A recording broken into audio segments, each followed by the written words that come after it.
자, 오늘의 제목은 생명 시스템에서의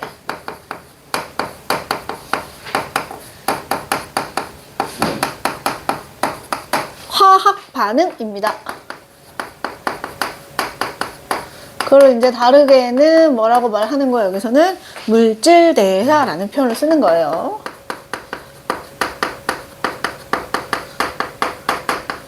그러면 생명체가 아까 이제 잠깐 얘기했지만 뭐 단세포 생물도 있고 다세포 생물도 있고 뭐 그렇잖아요. 식물도 있고 동물도 있고 이런 많은 생물들이 지난 시간에 배운 바로는 결국 어떤 생명체이든 기본적으로 뭘로 시작한다? 세포로 시작한다.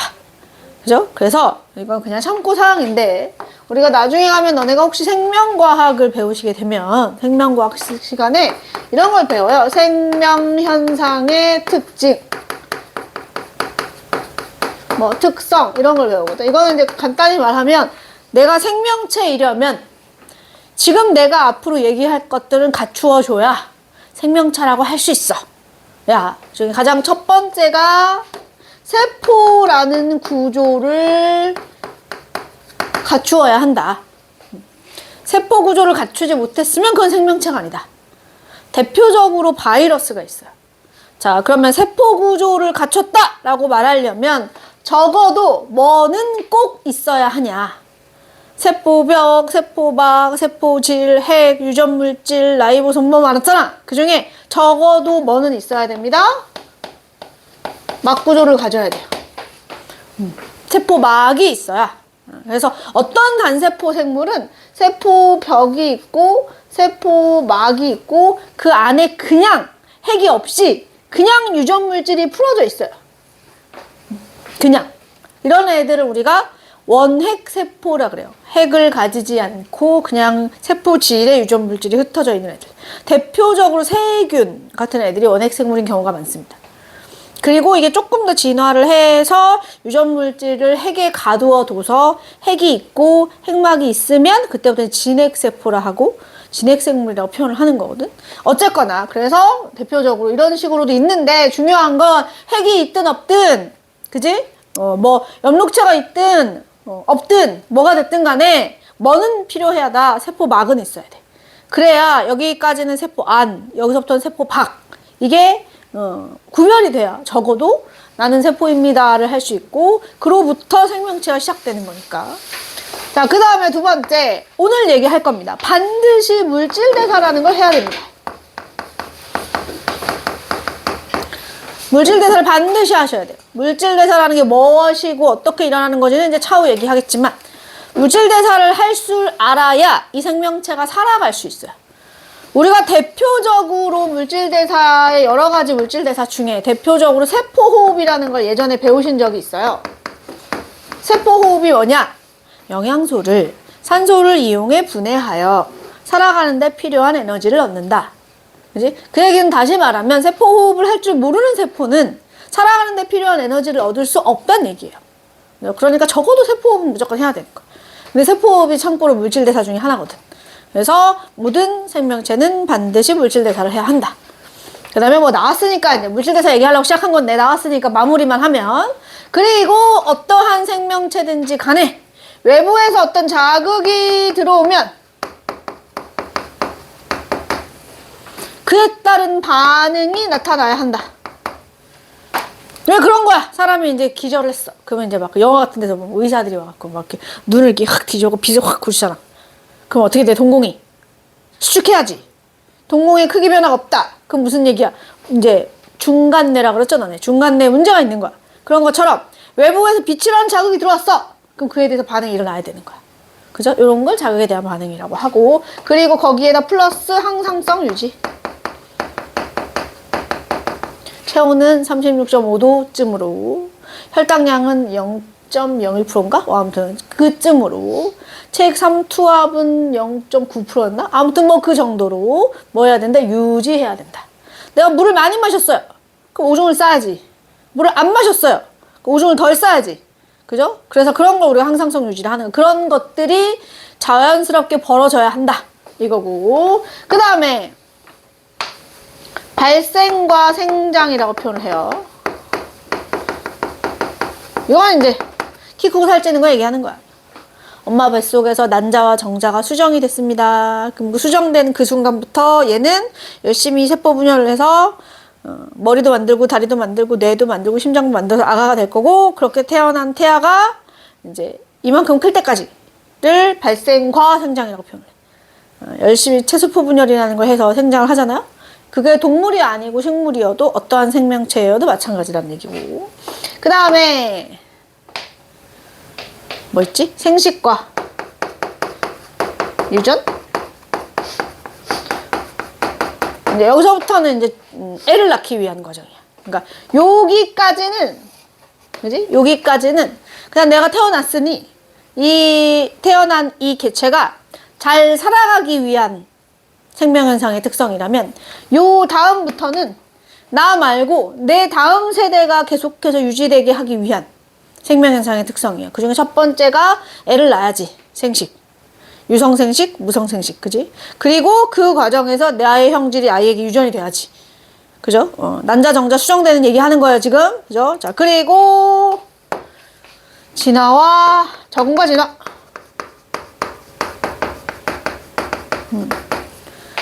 이렇게 세대를 거듭 애를 낳고 또 낳고 또 낳고 또 낳고 하다 보면 어떤 상황이 벌어지냐냐? 환경의 변화에 맞게 그 환경 변화에 적응하는 과정에서 이제 생물 종이 다양해지는 진화가 일어난다. 생물과 진화, 적응과 진화하면 맨날 나오는 게 북극여우, 사막여우 나오지. 원래 같은 여우였어. 그냥 한 종의 여우였어. 근데 얘네가 살아가는 환경이 달라진 후 거기서 지속적으로 오랫동안 세대를 거듭하고 나니 북극에 사는 여우는 몸집이 크고 귀가 작고, 그치? 똥똥한 모양새가 된 거고, 사막에 사는 여우는 귀가 크고 체구가 작은 마른 체형이 되는 거야. 그래서 이제 북극여우와 사막여우는 같은 종이 아니에요. 종이 분화가 됐어. 얘네들은 애를 안 낳아. 낳아도 생식을 할 수 없어. 그러니까 우리가 같은 종으로 분류를 하려면 뭐가 돼야 되냐면, A하고 B가 수정을 해서 자식을 낳았을 때 이 자식이 그 다음 세대를 낳을 수 있어야 돼. 생식을 할 수 있어야 돼. 얘네 둘이 애는 낳을 수 있습니다. 하지만 만약에 낳은 아이가 뭐 할 수 없다면, 생식을 할 수 없다면, 그럼 그거는 얘네 둘을 같은 종으로 보지 않아요. 그래서 어쨌거나 그래서 이런 것들이 생명체라면 이러한 특성을 반드시 가져야 해. 세포. 네. 타자랑 교배 가능하다. 노랑 그렇죠. 이건 같은 종이야. 아니지. 교배를 했어. 애를 낳잖아. 근데 그 애가 생식을 할 수 있냐? 할 수 있지 않아요? 모르겠는데요? 있었어요? 라이버라고 있지 않아요? 그러니까 그 라이거가 다시 애를 낳을 수 있냐고. 근데 제가 알기로는 없어요. 네. 그래서 얘는 같은 종이 아니에요. 그래서 그게 중요해. 종에 대한 얘기를 할 때는. 아무튼 왜 이렇게 멀리 왔지? 자, 그래서 이게 모두, 그치? 노새랑 하나 더, 노새랑 누구냐? 그치? 걔도 못하잖아. 네. 그래서 걔네들도 같은 종이 아니잖아요. 그래서 이렇게 생명현상에 대해서 이 정도 얘기하는데, 아까도 얘기한 것처럼 여기 딱 잘라서 요 위는 개체 유지가 목적이라는 표현을 써요. 그냥 나 잘 살라고 하는 거고, 그 다음에 요 밑에는 자손을 이제 만들고자 하는 거니까, 뭐라 그래야 돼? 종. 이렇게 해야 되나? 뭐 아무튼 이런 식으로 종종유지라고 표현하죠. 종종유지가 이유로 이러한 생명현상의 특징을 가져, 이렇게 얘기해요. 근데 이 생명현상의 특성 중에 오늘 이제 뭐 얘기하는 거야? 물질대사에 대한 이야기를 하는 거다. 왜냐면 저것은 단세포 생물이어도 다세포 생물이어도 아무리 단순한 구조를 가진 생명체라도 반드시 물질대사는 해야만 하니까. 자, 그러면 물질대사를 지금 내가 뭐라고 썼냐면 생명 시스템의 화학반응이라고 했고요. 그러니까 화학반응이야. 그지? 종이가 타는 화학반응처럼 그런 우리가 일반적으로 얘기하는 수소기체와 산소기체를 전기를 탁 넣어갖고 이렇게 합성을 하면 물이 생긴다, 뭐 이런 화학반응 배우셨잖아요. 그죠? 그때 뭐 수소, 산소, 수증기가 몇 대 몇 대 몇에 부피비로 반응한다, 이딴 거 열심히 배웠잖아. 기억나나? 수소기체랑 산소기체를 합성해서 수증기를 만들었어. 부피비가 몇 대 몇 대 몇이었죠? 2대 1대 2. 그죠? 안 외웠어. 외운 거 기억 안 나요? 그냥 막 외우라 하지. 그냥 외워! 막 이런단 말이야. 화학식 쓰는 거 귀찮으니까. 뭐 어쨌거나 그런 화학 반응이 우리 몸 안에서 일어난다는 얘기야. 물질이 합성될 수도 있고 분해될 수도 있고 그런 화학 반응이 사람의 몸 안에서도 생명체 안에서도 일어난다. 그래서 먼저 뭐부터 하냐? 생명체 내에서 일어난다는 화학 반응과 생명체 밖에서 일어난다는 화학 반응이 도대체 어떻게 다른가? 부터 한번 얘기를 해보겠습니다. 뭐랑 뭐를 비교할 거냐면 연소와 세포호흡을 비교하겠습니다. 연소와 세포호흡을 비교를 할게요. 자, 연소는 종이를 태워. 예를 들면 종이는 좀 그렇다. 그래. 설탕을 태웠다 치자. 설탕을 태울 거야. 그럼 설탕이라는 양분을 산소를 이용을 해서 태워내는 거예요. 이때 열이 발생하는 방향이냐 흡수하는 방향이냐. 참고로 종이를 태우고 설탕을 태우는 이 과정은 발열 반응이에요. 열이 발생을 할 겁니다. 그리고 세포호흡도 우리 몸 안에서 음식물을 통해 섭취한 포도당이라는 양분을 숨 쉬어서 얻은 산소를 이용해 분해하여 뭘 얻는 겁니다? 에너지를 얻는 거. 이것도 발열 반응이에요. 그래서 둘 다, 자, 반응물의 에너지 상태가 생성물의 에너지 상태보다 뭐하다? 높아요. 그래서 그냥 높이로 그릴게요. 그래서 반응물이 누구냐? 영양소라고 싶다. 양분. 아, 이거는 그래. 탄소화물이었어. 탄소화물을 산소를 이용해 태우는 거야. 세포호흡도 포도당도 탄소화물이거든. 포도당을 산소를 이용해 반응시키는 거야. 그러고 나면 반응물이 쟤네 둘이란 말이지. 생성물이 뭐가 생기냐? 이산화탄소 물이 대표적으로 생겨요. 자, 세포호흡도 노폐물로 주로 이산화탄소와 물이 생깁니다. 그러니까 연소랑 세포호흡은 반응물과 생성물이 좀 비슷한 편이에요. 둘 다 탄소화물을 산소를 이용해 분해했고 발열 반응이고 그 열이 방출되는 반응이고 비슷해 보인단 말이야? 근데 연소는 세포 밖에서 일어나는 거고 세포호흡은 생명체 안에서 일어나는 거야. 그러면 이제 반응물도 비슷하고 생성물도 비슷하고 발열 반응인 것도 비슷한데 차이점이 도대체 뭐냐? 자, 연소는 고온의 환경에서 일어나는 반응이에요. 그래, 타고 있는 종이에 손대면 뜨겁잖아요. 그죠? 고온의 환경에서. 근데 세포호흡은 사람의 몸 안에서 일어나야 되는 거잖아.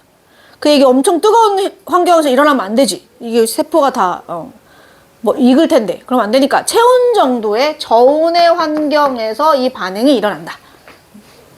그래서 그렇기 때문에 에너지를 한꺼번에 방출해도 무관합니다. 왜냐면 이 그래 봤자 애초에 고온의 환경에서 일어나는 거기 때문에 에너지가 한꺼번에 방출된다고 해서 그래서 온도가 마구마구 올라간다고 해서 별로 문제가 없어요, 연소는. 근데 포도당은 아니지. 저온의 환경에서 일어나는데 에너지를 한 방에 빵 내보내서 주변 온도를 확 올려보면 안 되잖아. 그래서 에너지가 단계적으로 방출한다 이렇게 표현해요. 에너지를 단계적으로 방출한다. 단계적으로 방출한다. 그리고 고온의 환경에서 한꺼번에 에너지를 방출하는 연소는 워낙 고온에서 일어나는 일이기 때문에 도우미가 필요 없다.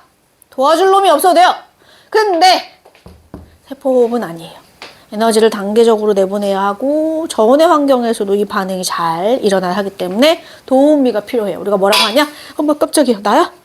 깜짝 놀라요. 촉매가 필요하다. 그래서 이걸 무슨 촉매를 하냐? 생체 촉매라고 하고요. 다른 말로는 효소라고 합니다. 그래서 다시 돌아오면 그럼 세포호흡 같은 걸 우리가 물질대사를 하는 거란 말이야. 그럼 물질대사란 명확히 표현해 봅시다. 물질대사란 말이야. 생명체 내에서 일어나는 화학 반응을 의미하며 그지? 보시다시피 체온과 유사한 저온의 환경에서 일어나야 되기 때문에 그 반응을 도와주기 위한 뭐가 반드시 필요하다? 효소라 분리우는 촉매가 필요하다. 그러니까 효소 없이는 물질 대사가 일어나기 어렵다. 이 얘기고. 그 다음에 지금 나는 에너지가 방출되는 과정만 했지만 실제로는 흡수되는 과정도 있습니다. 근데 중요한 건 에너지가 반드시 출입합니다. 들어올 때도 있고 나갈 때도 있겠죠. 하지만 들어오든 나가든 반드시 출입해야 돼요. 여기까지. 자, 그래서 우리가 물질 대사를 뭐라고 하냐? 에너지의 출입이 일어나야 되니까 뭐입니다? 에너지 대사라고도 부르고, 이 물질 대사는 저온에서 촉매인 효소가 이용되어 반응이 일어나는 거다. 그죠?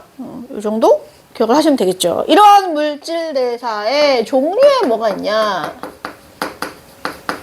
물질 대사를 크게 두 개로 분류를 해놨어요. 동화작용이라는 친구와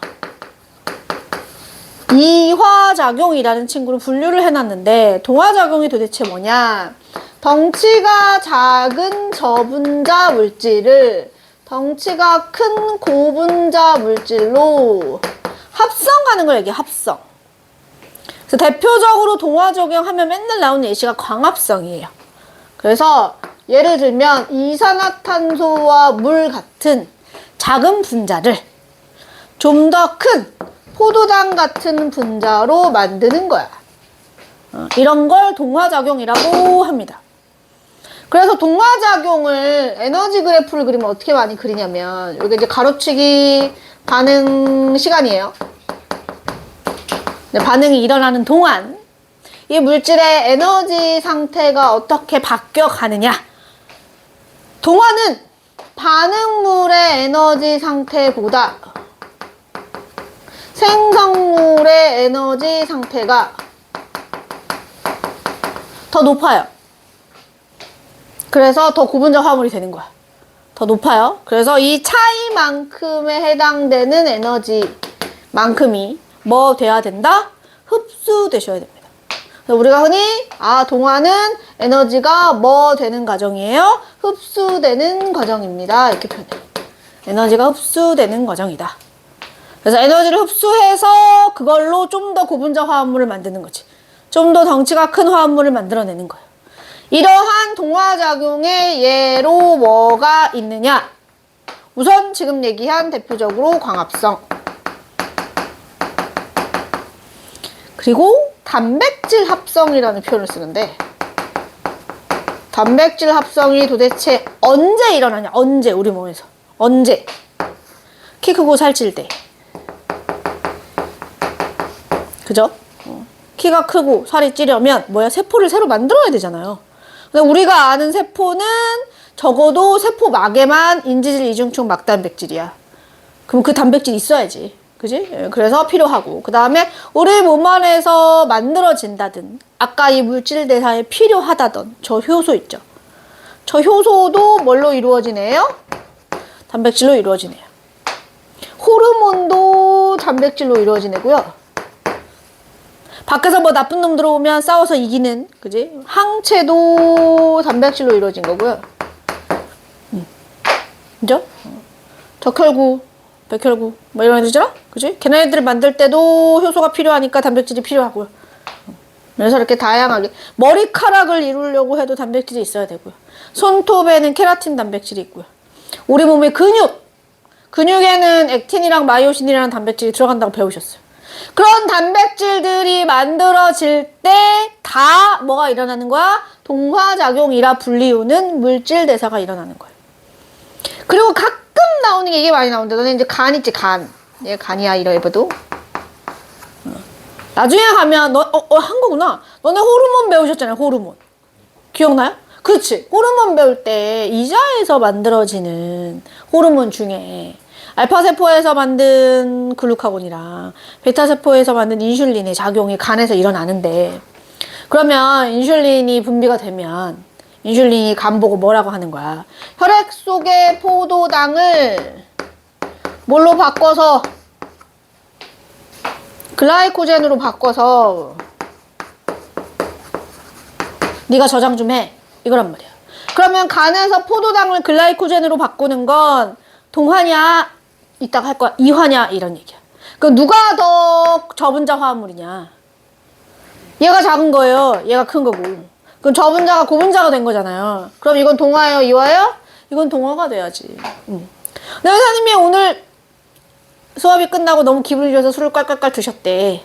그럼 이제 내 몸 안에서 간에서 그 알코올을 뭐 할 거야? 분해를 할 거야. 그럼 알코올이 분해되는 이 독성 물질을 분해하는 과정은 동화야? 이화야?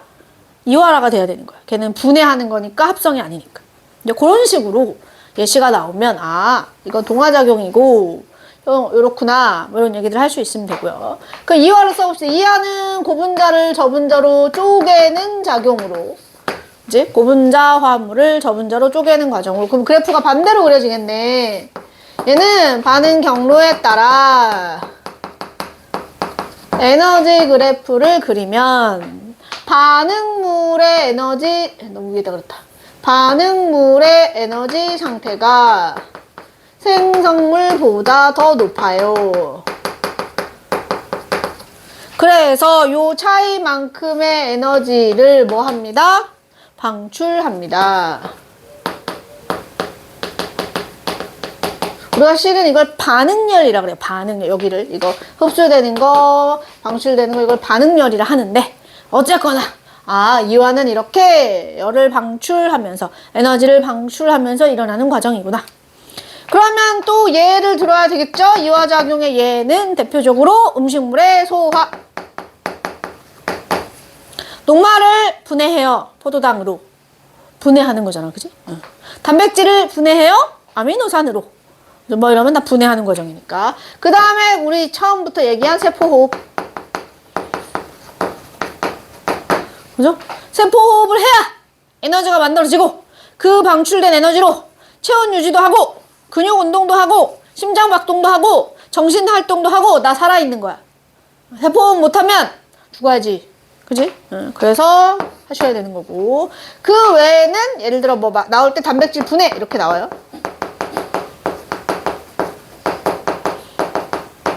단백질 분해는 이런 거야. 내가 음식을 먹어서 침에 아밀레이스가 나왔어.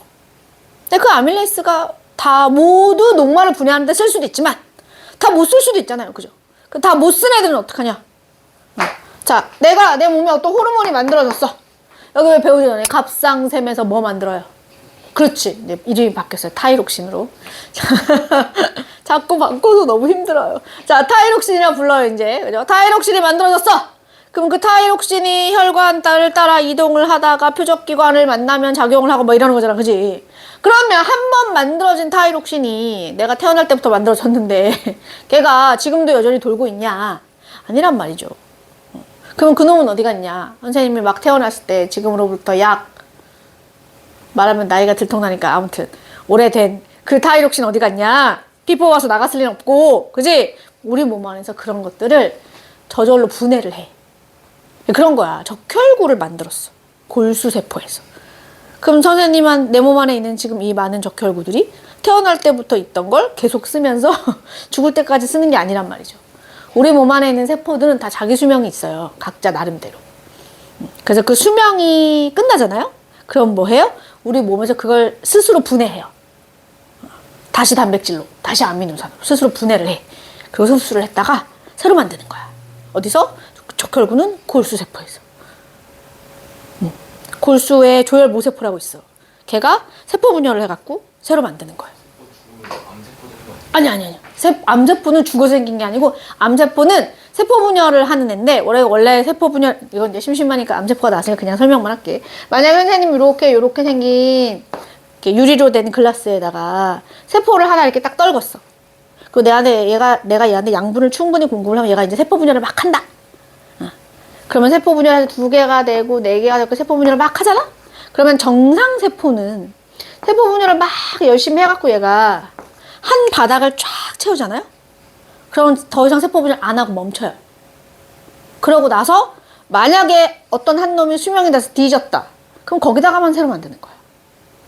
이런 거죠. 선생님이 여기 상처가 났는데. 그지? 그럼 상처 난 부위를 메우려고 세포 분열을 막 했을 거 아니야? 그러면 그 피부만 한 번만 메우면 되잖아. 그지? 한 면만.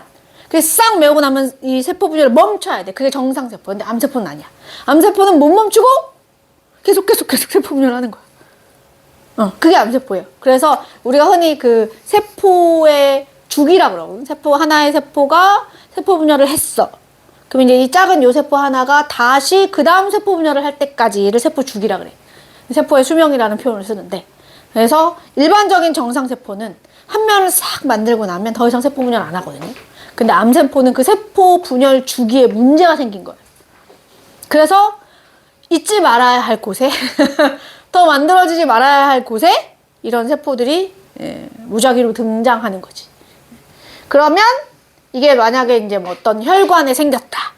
그럼 이제 그 혈관에서 계속 세포 분열을 하다가 잘못하면 혈관을 뭐 할 수도 있는 거야? 터트릴 수도 있는 거고. 그러면 그 암세포들이 혈관에 유입이 되면 혈액을 따라서 암세포가 돌아다니다가 어디 다른 데 가서 정착하고 거기서 다시 또 세포 분열을 하는 거야. 그래서 그런 걸 이제 암이 전이 됐다라고 표현하는 거야.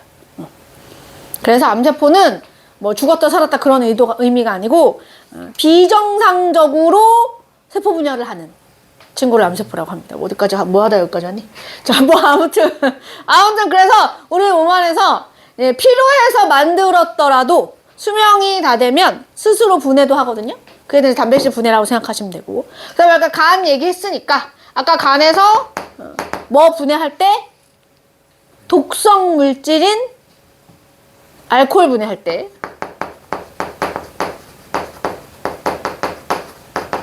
그죠? 그리고 아까 저거 얘기했던 예를 들어 여기서 뭐가 나왔으면 글루카곤이 분비가 되면 간에서 무슨 일이 일어나는 거야? 글라이코젠을 뭘로 다시 분해하여 포도당으로 분해하여 혈당을 올려 할 거잖아. 그지? 그럼 글라이코젠이 포도당으로 분해되는 건 뭐에 들어가는 거야? 이화작용에 들어가는 거야. 자, 혹시나 기억나나 모르겠는데 얘들아, 여기는 뭐 크게 관계된 내용은 아니지만 너네 예전에 배설 배우실 때 배설 중학교 때 배설을 배우셨잖아요. 배울 때 이 배설이라는 게 노폐물을 내보내는 건데 노폐물들 중에 탄수화물이 세포호흡에 이용되면 어떤 노폐물이 생겨? 물과 이산화탄소. 그죠? 지방이 세포호흡에 이용되면 어떤 노폐물이 생겨? 물과 이산화탄소. 근데 단백질만 세포호흡에 이용돼서 에너지를 만들고 나면 단백질은 어떤 노폐물이 생긴다고 배우셨어요? 이산화탄소, 물, 그리고 암모니아가 생긴다고 배웠어. 근데 이 암모니아가 독성 물질이야. 그 이 암모니아를 몸 밖으로 내보내야 돼. 근데 어떻게 내보낼 거냐면 오줌을 통해서 보낼 거거든요.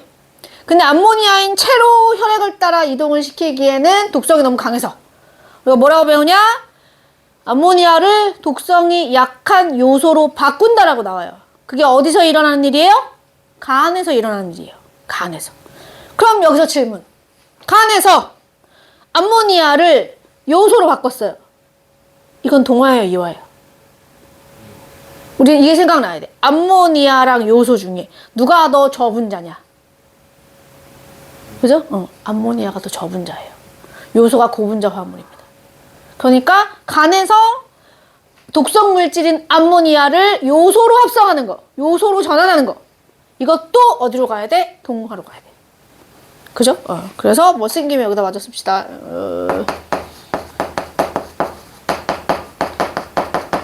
그죠? 그래서 간이 옛날에 그냥 웃긴 말로 간을 뭐라고 했냐면 평가원이 사랑하는 내장기관이라 그랬어. 평가원 어딘지 알죠, 여러분? 평가원 뭐 하는데요? 교육과정 평가원 뭐 하는데요? 수능 문제 만드는 데잖아요. 그래서 간이 하는 일이 되게 많아. 소화에 관여도 하지, 이렇게 독성 물질 합성도 하지, 혈당 관련해서 무슨 일을 하지, 하는 일이 많잖아요. 그래서 문제 내기 쉽다고 평가원이 사랑하는 내장기관이라 그랬어. 죽을래? 촬영 중이잖아. 이렇게 험악한 말 나오게 할 거야. 자, 어쨌거나 동화작용과 이화작용이라는 물질 대사가 있습니다. 둘은 이렇게 저분자를 고분자로, 고분자를 저분자로 거시기 합니다. 그죠? 자, 하나 빼먹었네요. 어떠한 동화이든 어떠한 이화이든 물질 대사니까 반드시 뭐가 관여한다? 효소가 관여한다. 광합성을 할래도 효소가 필요하고, 호르몬이 만들어질래도 효소가 필요하고. 그지? 암모니아를 요소로 합성하려고 해도 효소가 필요하고. 음식물을 소화시킬래도 효소가 필요해. 너 배웠잖아. 소화효소, 아밀레이스. 그지? 펩신, 그런 게 다 효소예요. 그죠? 그런 효소들이 이 반응을 도와주어야만 뭐 할 수 있습니다? 반응이 잘 일어날 수 있습니다. 이렇게 얘기를 하죠. 자, 그러면 이러한 물질 대사의 동화에 이화에 효소라는 애가 되게 중요한가 본데, 이 효소라는 놈이 어떤 식으로 작용하는지 좀 알아봅시다.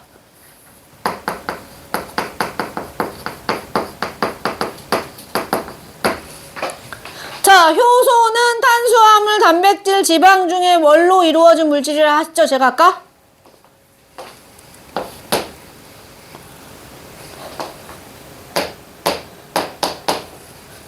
네, 효소마저도 단백질입니다, 여러분. 효소 단백질이에요. 그럼 너네 혹시 기억나나 모르겠는데, 우리 앞에서 생명체를 구성하는 물질의 규칙성, 막 이런 거 할 때, 단백질은 단위체가 뭐야? 그렇지. 단백질은 단위체가 아미노산이라고. 대답 좀 해줘요, 여러분. 단위체가 아미노산이란 말이죠. 그러면 우리 몸 안에 여러 종류의 단백질이 필요한데 그 단백질들은 어떻게 만드는 거냐? 아미노산을 잘 이제 결합을 시켜갖고 만드는 거라며. 그러면 만들어지는 단백질의 기능을, 성질을 결정하는 건 무엇이냐? 1번, 아미노산의 종류와 결합 순서. 어떤 아미노산이 어떤 순서대로 결합되느냐, 그죠? 그 다음 두 번째로 중요한 게 뭐였냐면, 그렇게 연결된 폴리펩타이드라 불리우는 단백질이 어떠한 입체 구조를 가지느냐가 되게 중요하다고 그랬어요. 그죠? 그 입체 구조가 잘 만들어져야 단백질이 제 기능을 하는 거고, 만약에 이 입체 구조가 흐트러지거나 망가지면 단백질이 기능을 잃는다라고 배웁니다. 마찬가지예요. 효소도 뭐가 중요하다? 입체 구조가 중요하다. 그래서 효소가 어떤 식으로 작용을 하냐면, 봐봐, 여기 효소가 하나 있어. 근데 이 효소가 요렇게 입체 구조를 가진 애다. 근데 이 효소 A 주변에 기질이라고 할 건데 반응물을 얘기하는 거야. 반응물. 자, 어떤 기질들이 있나 봤더니 요렇게 생긴 애도 있고요, 요렇게 생긴 애도 있대요. 그러면 기질 1번, 기질 2번 중에 누가 효소 A와 입체 구조가 잘 맞는 걸로 보여요? 2번이요. 무슨 말이냐? 효소들마다 나랑 입체 구조가 잘 맞는 기질이 정해져 있어요. 그러니까 A라는 효소는 2번이라는 기질만 도와줄 수 있어요. 다른 애는 못 도와줍니다. 아밀레이스라는 효소는 누구의 소화를 도와요? 녹말. 그렇잖아. 펩신은 누구의 소화를? 단백질. 이렇게 정해져 있잖아요. 그런 것처럼 효소는 내가 도와줄 수 있는 기질이 정해져 있는 거야. 그래서 얘가 다른 놈 아니고 2번하고 철크덕 입체 구조를 맞추는 거예요. 그죠? 그럼 효소 A하고 기질 2번이 입체 구조를 철크덕 맞추면 이걸 뭐라고 하냐? 효소 기질 복합체라고 합니다.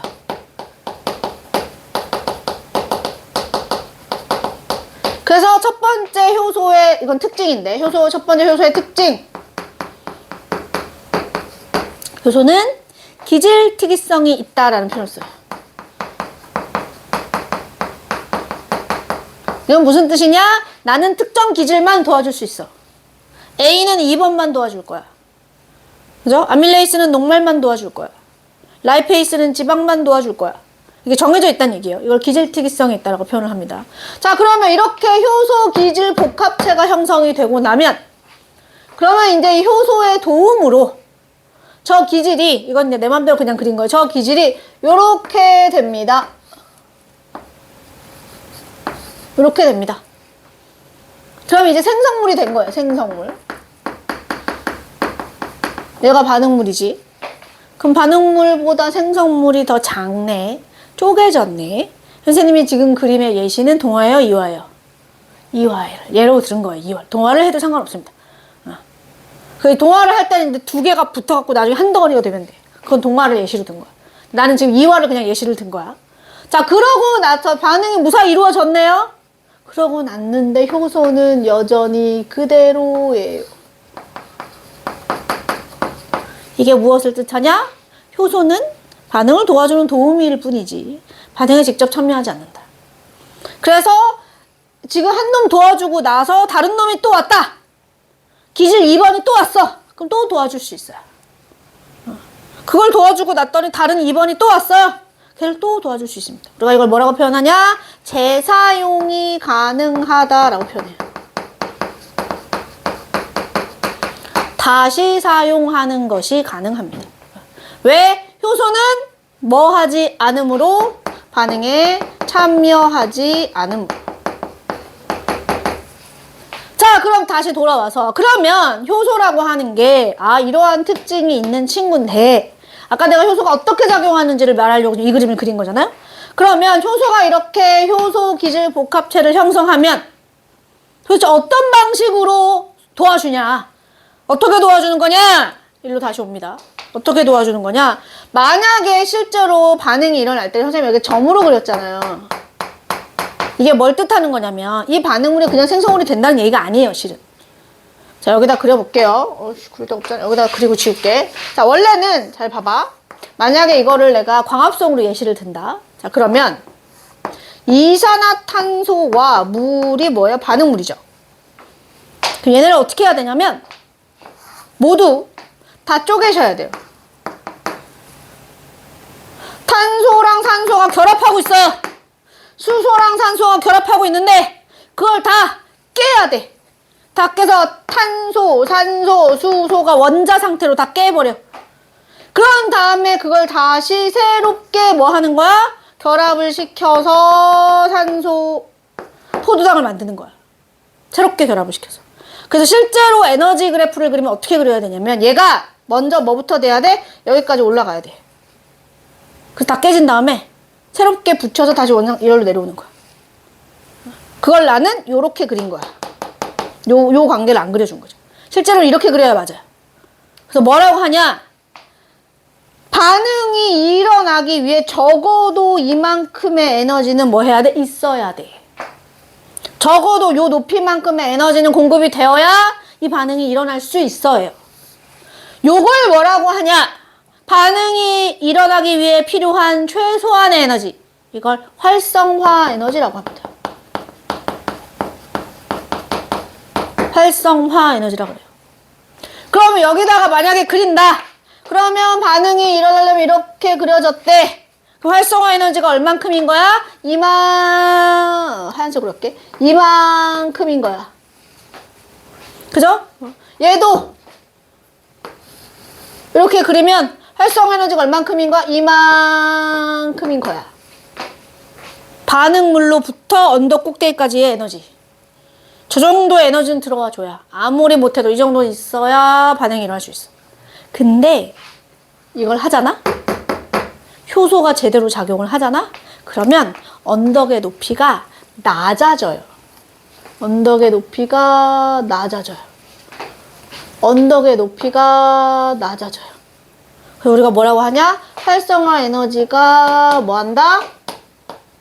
감소한다라는 표현을 써요. 효소가 제대로 작용을 하면, 효소가 제 기능을 제대로 하면 뭐를 낮추는 역할을 하는 거야? 활성화 에너지를 낮추는 역할을 하는 거야. 활성화 에너지를 낮춰주면 뭐가 좋은 거야? 반응을 더 빠르게 일어나게 하는 거야. 빠르게. 여러분, 촉매는요, 반응에 참여하거나 이 반응에 뭐 이렇게 반응물의 종류를 바꾸고 생성물의 종류를 바꾸고 할 수 있는 애가 아니에요. 얘는 그냥 가만히 놔두면 알아서 한다? 근데 너무 느려. 촉매를 넣으면 그걸 더 빠르게 이루어주는 거예요. 그래서 맨날 나오는 실험이 뭐냐면 너네가 과산화수소수 실험 나올 거예요. 어디다 쓸까?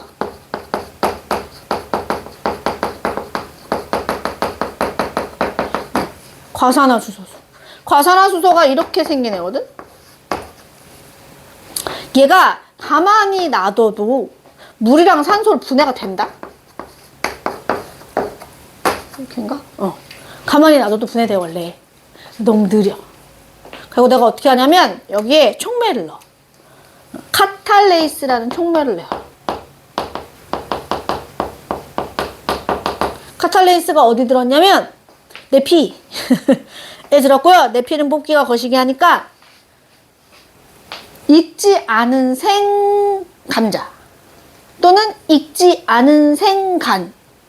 너네 순대 먹을 때 같이 나오는 간 있지? 그 간 말하는 거. 익히지 않은 간. 이런 거에는 카탈레이스라는 애가 들어있어요. 그래서 이제 나중에 이따 실험 얘기할 건데, 실험에 보면 과산화수소수에다가 생감자를 넣었어. 과산화수소에다가 생간을 넣었어. 뭐 이런 실험들을 해. 그러면 생간이나 생감자에 들어있는 카탈레이스가 과산화수소의 분해를 도와줬구나. 그래서 기포가 보글보글 나온대. 그럼 그 기포가 뭐야? 산소기체야.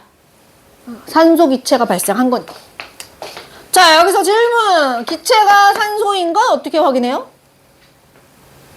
너네 보면 너 산소구나 할 거야? 기포가 뽀글뽀글 나오면 기체가 발생한 건 알 수 있어. 근데 그 기체가 산소인 건 어떻게 확인하죠? 기억나나요? 꺼져가는 불씨를 들이대면 불씨가 다시 타오른다. 면 산소. 불씨를 댔더니 펑! 하면 수소. 그죠? 활활 타는 불씨를 댔는데 꺼져버렸어. 그럼 이산화탄소. 이렇게 해석하지. 그래서 뭐 실험 과정만 알아두시면 되고 나중에. 어쨌거나 그래서 이 효소라는 친구는 반응에 직접 참여하는 건 아니고 반응의 속도를 조절해 주는 거다. 근데 어떤 식으로 조절을 하냐? 원래 필요한 활성화 에너지보다 그것을 어떻게 만들어서 낮게 만들어서 반응을 좀 더 빠르게 일어나게 한다.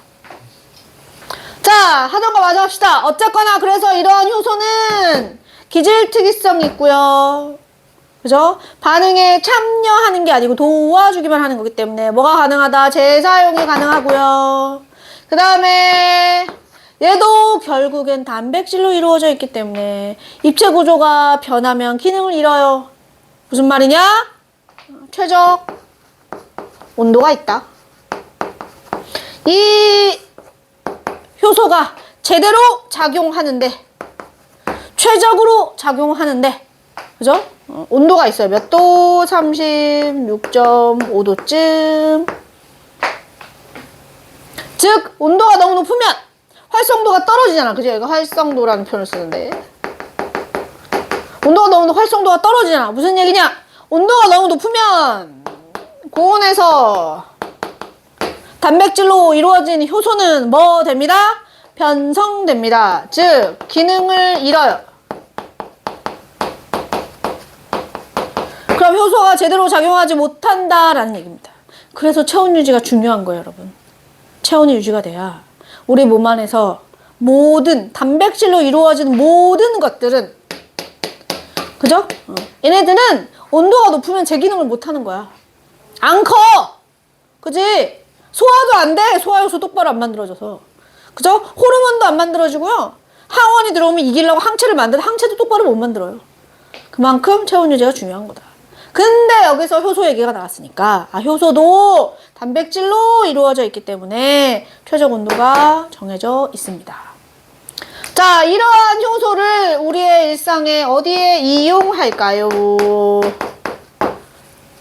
뭐 있어? 식품, 과일 연육제. 과일 연육제 아니고 고기 연육제. 그 고기 재울 때 과일을 이용을 해서 연육작용 시키잖아요. 그죠?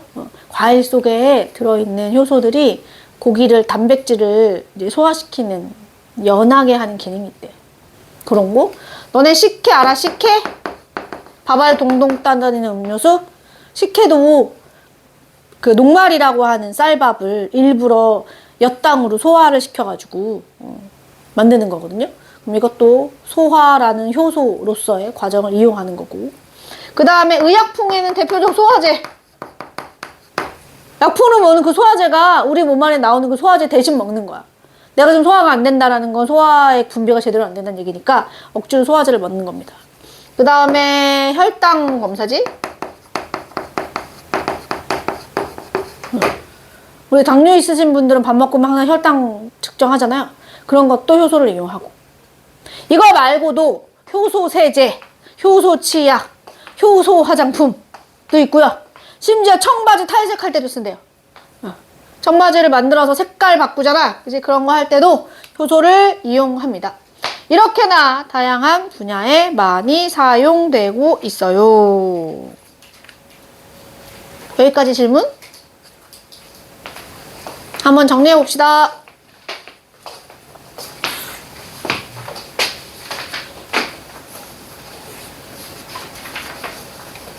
근데 혹시 언제 하나요? 가격? 무슨